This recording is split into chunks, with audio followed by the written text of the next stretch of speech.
الحمد للہ وحدہ لا شریک لہ والصلاة والسلام علی من لا نبی بعدہ اما بعد فاعوذ باللہ من الشیطان الرجیم بسم اللہ الرحمن الرحیم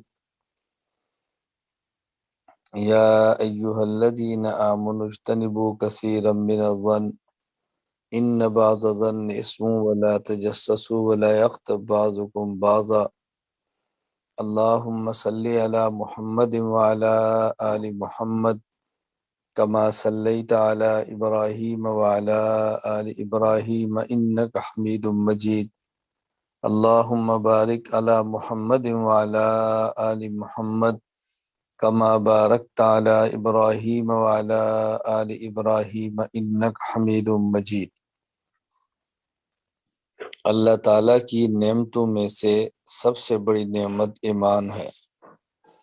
اگر دنیا میں کھانے کے لیے ایک لقمہ نہ ملے، پینے کے لیے ایک گھونٹ پانی نہ ملے، رہنے کے لیے مکان نہ ملے، پہننے کے لیے کپڑا نہ ملے، اور ایمان کے ساتھ انسان دنیا سے قبر میں اتر جائے تو اللہ کی قسم کامیابی ہے، نجات ہے۔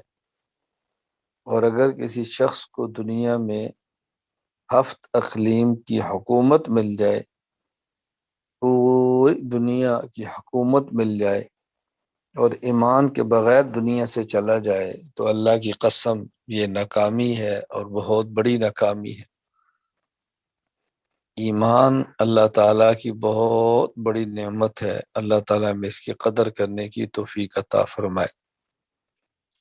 ایمان مضبوط ہوتا ہے، پختہ ہوتا ہے اعمال کے ساتھ۔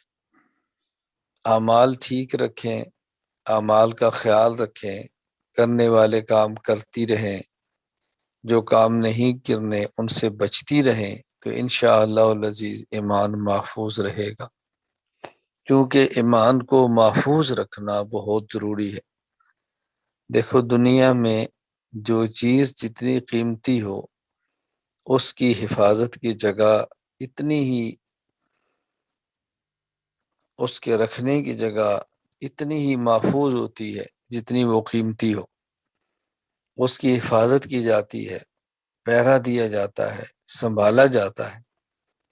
تو جب ایمان بہت قیمتی چیز ہے تو ایمان کا پہرا دینا ہے، محفوظ رکھنا ہے، اس کو سنبھالنا ہے۔ حدیث پاک میں آتا ہے، حضور اکرم صلی اللہ علیہ وسلم نے ارشاد فرمایا، جب کوئی شخص گناہ کرتا ہے تو اس کے دل پر ایک سیاہ نقطہ لگ جاتا ہے۔ وہ توبہ کر لے تو نقطہ دھل جاتا ہے، نہ توبہ کرے تو پھر لگا رہتا ہے، پھر گناہ کرے ایک اور نقطہ لگ گیا، پھر گناہ کرے ایک اور نقطہ لگ گیا۔ توبہ نہ کرے اور گناہ کرتا رہے تو پھر پورا دل سیاہ ہو جاتا ہے، تو پھر توبہ کی توفیق ختم ہو جاتی ہے۔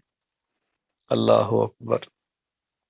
پھر یہی وہ گناہ ہیں جو آہستہ آہستہ انسان کو کفر تک پہنچا دیتے ہیں۔ اللہ تعالیٰ میری بھی، آپ کی بھی، سب کی حفاظت فرمائے۔